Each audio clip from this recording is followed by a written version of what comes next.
Hello everyone.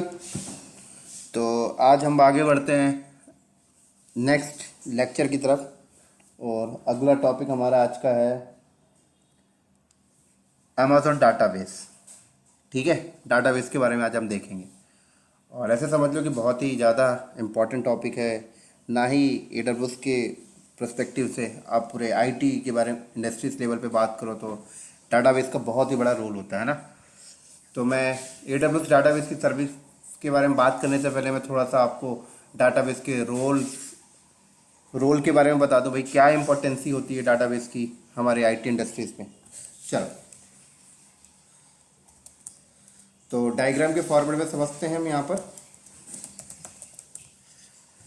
देखो दोस्तों, क्या होता है कि ऑनलाइन में आने वाला डाटा, ऑनलाइन में जितना भी डेटा ऑनलाइन के थ्रू जनरेट होता है ना, उनको स्टोर करने के लिए हमें डाटाबेस की ज़रूरत होती है। ठीक है, अब बात करते हैं कौन कौन सा डाटा है जो ऑनलाइन जनरेट होता है। तो जैसे कि आप नेट बैंकिंग करते हो, ठीक है, तो आप जो भी यूज़र नेम पासवर्ड पुट करते हो वो ऑनलाइन डेटा जनरेट हो रहा है। ठीक है, आजकल आपने देखा कि आप टिकट बुकिंग करते हो तो आपने टिकट बुक किया और आपके बुकिंग की इन्फॉर्मेशन आपने जो डालते हो वो इन्फॉर्मेशन कहाँ जाके स्टोर हो रही है? डाटाबेस के अंदर। ठीक है, आजकल आपने देखा ऑनलाइन एग्जाम्स होते हैं, तो जब भी एग्जाम्स कैंडिडेट एग्जाम देता है और पेपर को सबमिट करता है वो डाटा पहले जाके कहाँ सेव होता है? डाटाबेस के अंदर। ठीक है, तो देखो डाटाबेस की इंपॉर्टेंसी ये है कि ऑनलाइन डेटा जितना भी जनरेट होता है उसको स्टोर करने के लिए हमें डाटाबेस की ज़रूरत होती है। तो हम इंडस्ट्रीज में क्या करते हैं? हम इंडस्ट्रीज में ऐसे करते हैं कि ये हमारा वेब सर्वर होता है। मैं एक एग्जाम्पल के रूप में आपको समझा रहा हूँ। ये हमारा वेब सर्वर हो गया और पीछे हमारा ये एप्लीकेशन सर्वर है। ठीक है, मैं यहाँ पे एप्लीकेशन सर्वर, तो जितने भी हमारे कस्टमर हैं, हमारा वेब सर्वर जो होता है वो इंटरनेट से कनेक्टेड होता है। ये रहा हमारा इंटरनेट। तो हमारे कस्टमर क्या करते हैं? इंटरनेट के थ्रू वेब सर्वर पे आते हैं और वेब सर्वर से एप्लीकेशन सर्वर कनेक्टेड होता है और जो भी अपनी डेटा वो यहाँ पे जनरेट करते हैं, जो भी डेटा पुट करते हैं, वो सारा का सारा डेटा वेब सर्वर के थ्रू होकर, एप्लीकेशन सर्वर के थ्रू होकर डाटाबेस में स्टोर होता है। तो हम कंपनी के अंदर क्या करते हैं, यहाँ पर एक सर्वर लगाएंगे, उसके ऊपर ओएस डालेंगे, डाटाबेस इंजन डालेंगे, है ना, टेबल बनाएंगे रॉ एंड कॉलम के फॉर्मेट में और अपने एप्लीकेशन सर्वर पे जाकर डिफाइन कर देंगे कि भाई ये रहा डाटाबेस, जो भी डेटा आएगा वो यहाँ स्टोर होगा और डाटाबेस का अपना स्टोरेज होगा। तो मैं यहाँ पे इसको बता देता हूँ डीबी। लेकिन एक क्वेश्चन ये आता है कि जो भी डेटा आया है ना, यहाँ पे लोकल स्टोरेज, डाटाबेस के लोकल स्टोरेज में स्टोर है, अगर ये डाटाबेस क्रैश हो गया तो क्या होगा? तो क्वेश्चन ये निकल के आता है अगर डाटाबेस क्रैश हो गया तो क्या होगा? तो डाटा तो चला गया, तो हम क्या करते हैं कंपनी में, एक यहाँ पर अलग से स्टोरेज लगा लेते हैं, है ना। यहाँ पे हम अपना स्टोरेज सेटअप लगा लेते हैं कंपनी के अंदर और डाटाबेस पे आने वाला डेटा का हम यहाँ पर बैकअप रखते रहते हैं, है ना। तो इसका बैकअप होते जाता है। एक क्वेश्चन यहाँ पे और आता है कि अगर डाटाबेस भी चला गया और बैकअप भी चला गया तो फिर हम क्या करते हैं, एक और स्टोरेज यहाँ पे लगाते हैं और ये भी हमारा स्टोरेज होता है।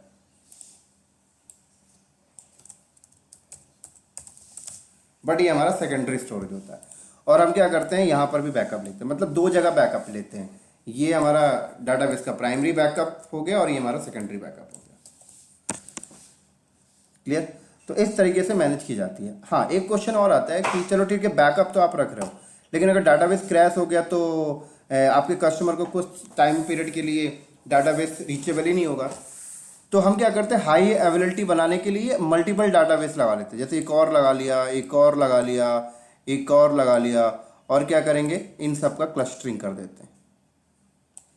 तो अगर ये डाटाबेस क्रैश हुआ तो कोई नहीं, ये अवेलेबल है, ये अवेलेबल है, तो जिससे कस्टमर को कभी साइट नॉट रीचेबल ऐसा कोई एरर नहीं आना चाहिए, है ना, फॉर एग्जाम्पल। तो इस तरह से हम क्लस्टरिंग डिजाइन करते हैं। तो क्वेश्चन यहाँ पे ये आता है कि डाटाबेस की एक पूरी टीम होती है कंपनी के अंदर। ये पूरी की पूरी टीम होती है दोस्तों। हार्डवेयर मेंटेन, इसका हार्डवेयर से लेकर, नेटवर्क से लेकर, सिक्योरिटी से लेकर, डेटाबेस का बैकअप का, ये सारा का सारा सिस्टम एडमिन की रिस्पॉन्सिबिलिटी होती है और इसमें जो टेबल वगैरह है ये डेवलपर देखते हैं। तो एक बहुत ही बड़ी टीम होती है ना।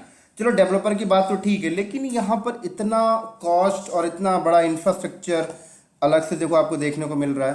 तो कंपनी को बहुत ज़्यादा कॉस्ट इन्वेस्टमेंट करना पड़ता था डाटाबेस को डिज़ाइन करने। तो आई होप ये आपको बात समझ में आ रही होगी। लेकिन यहाँ पर AWS में आने से क्या प्रॉफिट हुआ, तो देखो मैं आपको बता दूँ AWS में आने से प्रॉफिट ये होता है कि ये वाला जो स्टेप्स है यहाँ पे, ये वाले जो आपको स्टेप्स हैं, ये इधर ये वाले एरिया, ये पूरा का पूरा AWS कहता है मैं मैनेज कर रहा हूँ, आपको सिर्फ मैं एक लिंक दे दूंगा। मतलब ये पूरा का पूरा सेटअप AWS देखेगा, हमें एक लिंक दे देगा, वो बोलेगा अपने एप्लीकेशन सर्वर में डिफाइन कर लो, ठीक है। पीछे पूरी बैकअप प्रोसेस सब कुछ AWS देखता है।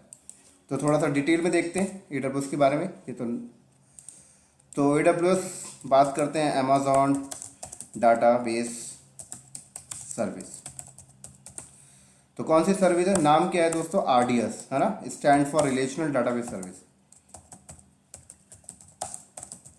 Relational database service. क्लियर। तो यहां पर क्या होता है देखो, AWS वाला बोलता है कि जिस तरीके से मैं आपको एक EC2 इंस्टांस प्रोवाइड करता हूं, इसी तरीके से मैं आपको एक RDS इंस्टांस प्रोवाइड करूंगा। क्या करूंगा, RDS इंस्टांस प्रोवाइड करता हूं, और इसको वो RDS इंस्टांस बोलते हैं, रिलेशनल डाटाबेस सर्विस इंस्टांस। ठीक है, मैं यहाँ पे लिख देता हूँ RDS इंस्टांस। और दोस्तों ये भी आपको एक कॉन्फ़िगरेशन के हिसाब से मिलता है, आपको कितनी कॉन्फ़िगरेशन की चाहिए, 2 GB की चाहिए, 1 TB की चाहिए, ऐसे आपको मिलेगा। हाँ मैं आपको बता दूँ ये भी आपको ना एक फ्री टीयर में भी मिलता है ना, 750 आवर्स के लिए भी आपको फ्री टीयर मिलता है, लेकिन DB.T2 माइक्रो ही आपको मिलता है फ्री टीयर में, 750 आवर्स के लिए फॉर 12 मंथ। इसी तरीके से ये आपको 20 GB की हार्ड डिस्क भी देते हैं फ्री में, ऐसे आपको 20 GB के लिए बैकअप हार्ड डिस्क भी आपको फ्री में देंगे। ठीक है, उसके बाद अगर बात करें बैकअप प्रोसेस की, तो बैकअप का जो प्रोसेस है ये उसका मैनेजमेंट देखते हैं, आपको कुछ नहीं करना, बैकअप आपको बता देना बस कि भाई इस टाइम पे बैकअप रखना है, ये बैकअप रखेंगे। उसके बाद इसकी हार्डवेयर मेंटेनेंस भी AWS वाले देखते हैं, आपको कुछ भी नहीं करना।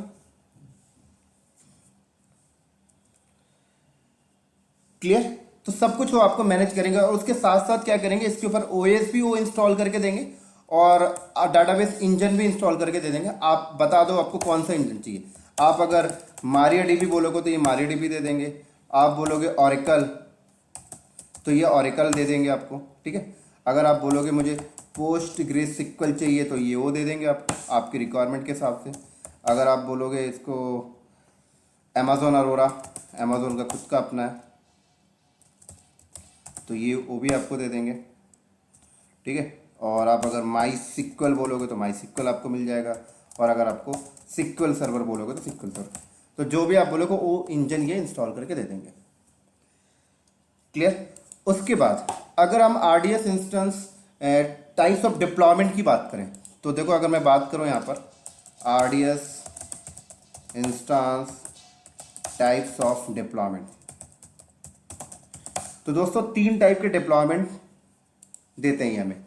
पहला डिप्लॉयमेंट सिंगल एजी डिप्लॉयमेंट होता है, मैं बताऊंगा अभी इसका मतलब क्या है। सिंगल एजी बोले तो एबिलिटी जोन, ठीक है। दूसरा होता है मल्टी एजी,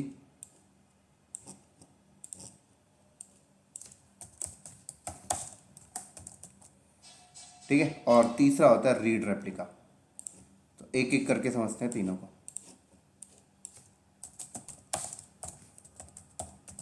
RDS इंस्टेंस।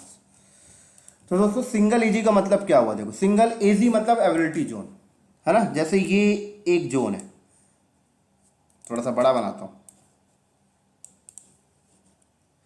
अगर आपने सिंगल एजी डिप्लॉयमेंट किया तो आपका RDS इंस्टेंस एक ही जोन में जाएगा। ठीक है, ये देखो ये एक जोन में आपको आपका RDS इंस्टेंस डिप्लॉयमेंट हो गया, और इस RDS इंस्टेंस को आपको होस्ट नेम प्रोवाइड कर देंगे, और जहाँ पर भी आपका वेब सर्वर है, जैसे ये आपका वेब सर्वर है या एप्लीकेशन सर्वर है, जो भी है XYZ है ना, वेब एंड एप्लीकेशन में दोनों बता देता हूँ, वेब भी है एप्लीकेशन भी है। तो आपने क्या करना है, ये लिंक लेना है और अपने एप्लीकेशन या वेब सर्वर के साथ डिफाइन कर देना है। लेकिन सिंगल एजी डिप्लॉयमेंट में ड्रॉबैक क्या है कि कल को अगर ये जोन ही क्रैश हो गया तो फिर आपका डाटाबेस गया। तो ये होता है सिंगल एजी। तो प्रैक्टिस पर्पज के लिए आप सिंगल एजी कर सकते हो, है ना। फ्री टियर सिंगल एजी आपको फ्री टियर के पार्ट में भी मिल जाएगा। लेकिन थोड़ा सा मल्टी एजी के बारे में समझते हैं। मल्टी एजी का मतलब क्या हुआ, एक जोन ये है और एक जोन ये है। आप जब मल्टी एजी डिप्लॉयमेंट करते हो तो डाटाबेस तो आप एक ही बनाते हो, लेकिन वो डाटाबेस एक जोन यहाँ पे एक डाटाबेस इस जोन में होता है और एक डाटाबेस इस जोन में होता है, ठीक है। और इसको वो प्राइमरी समझ के चलता है और इसको वो सेकेंडरी समझ के चलता है।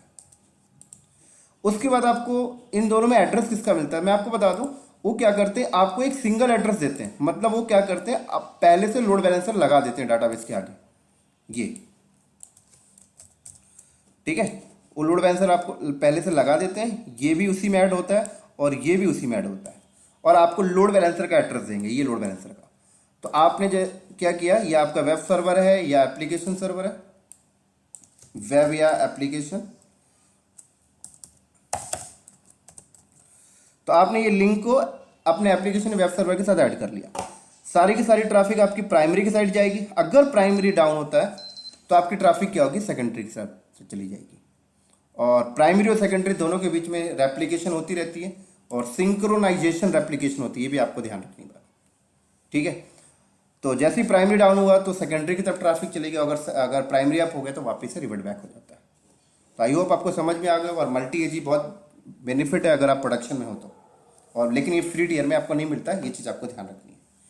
ऐसे रीड रेप्लिका की बात करते हैं। चलो अब देखो रीड रेप्लिका का मतलब क्या हुआ, थोड़ा सा होल्ड कर लो। अब जैसे ये डाटाबेस मेरा जो प्राइमरी और सेकेंडरी है दोनों दोस्तों ये एक ही रीजन में होना चाहिए, है ना। ऐसा नहीं कर सकते कि प्राइमरी आपने वर्जीनिया में रख लिया और सेकेंडरी वाला आपने, मतलब क्रॉस रीजन नहीं हो सकते। सेम रीजन में क्रॉस जोन हो जाएंगे, चल जाएगा। तो अब बात करते हैं, मान लो ये मुंबई रीजन में सेटअप लगा है, तो मुंबई से आने वाले लोगों को फास्ट रिस्पॉन्स होगा डेफिनेटली, ठीक है। और वहीं देखें तो वर्जीनिया या कैलिफोर्निया से आने वाले लोगों को बहुत उतना फास्ट रिस्पॉन्स नहीं होगा जितना इंडिया वाले को हो रहा होगा। एक तो ये हो गया। दूसरा, अगर हम बात करें कि डाटाबेस पे, ये डाटाबेस है, इस डाटाबेस पे राइट की भी क्यूरी आ रही है और रीड की भी क्यूरी आ रही है ना। राइट वाले भी इधर आ रहे हैं और रीड वाले भी इधर आ रहे हैं। तो कहीं ना कहीं डाटाबेस पे लोड बढ़ रहा होगा। तो हम लोड को मैनेज करने के लिए और अपने कस्टमर को फास्ट रिस्पॉन्स करने के लिए हम क्या कर सकते हैं, रीड रेप्लिका आरडीएस इंस्टेंस को डिप्लॉय कर सकते हैं। तो अगर हमने रीड रेप्लिका आरडीएस इंस्टेंस को डिप्लॉय किया तो क्या होगा, एक इंस्टेंस यहाँ पे डिप्लॉय हो गया, मान लो यहाँ पे रीड रेप्लिका है, ये रीड रेप्लिका। तो ये रीड रेप्लिका जो होगी पूरी की पूरी कॉपी होती है सेकेंडरी की, है ना। और जब हम रीड रेप्लिका आरडीएस इंस्टेंस को डिप्लॉय कर लिए तो हम ऐसी कंडीशन भी डिफाइन कर सकते हैं कि रीड की आने वाली क्यूरी रीड रेप्लिका के साइड जाए। जो बंदे रीड कर रहे हैं वो कहाँ जाए, रीड रेप्लिका आरडीएस इंस्टेंस के साइड जाए। और अगर बंदा राइट करने आ रहा तो यहाँ साइड आए, ठीक है। तो ऐसी कंडीशन हम लगा सकते हैं।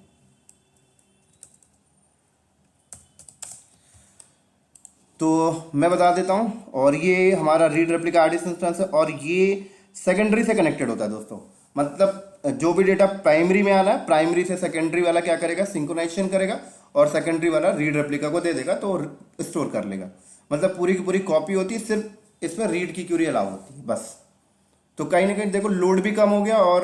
और सबसे मजे की बात ऐसा है कि आप रीड रेप्लिका आरडीएस इंस्टेंस को ना क्रॉस रीजन में भी रख सकते हो। जैसे आपको ऐसा समझ में आता है कि कैलिफोर्निया से बहुत सारे कस्टमर्स आते हैं जो रीड करते हैं, तो आपने क्या किया, रीड रेप्लिका आरडीएस इंस्टेंस उठाया और कैलिफोर्निया में रख दिया और डिफाइन कर दिया कैलिफोर्निया से जो भी बंदे रीड की क्यूरी करने आ रहे हैं वहीं से कर लें। अगर राइट करना हो तो फिर हमारे प्राइमरी साइड आए। क्लियर। तो आई होप ये सारी चीज़ें आपको समझ में आई होंगी। ये आरडीएस इंस्टेंस की थ्योरी थी और लैब नेक्स्ट वाले वीडियो में बना करूँगा। अभी यहीं पे ऑफ करता हूँ। चलो बाय बाय।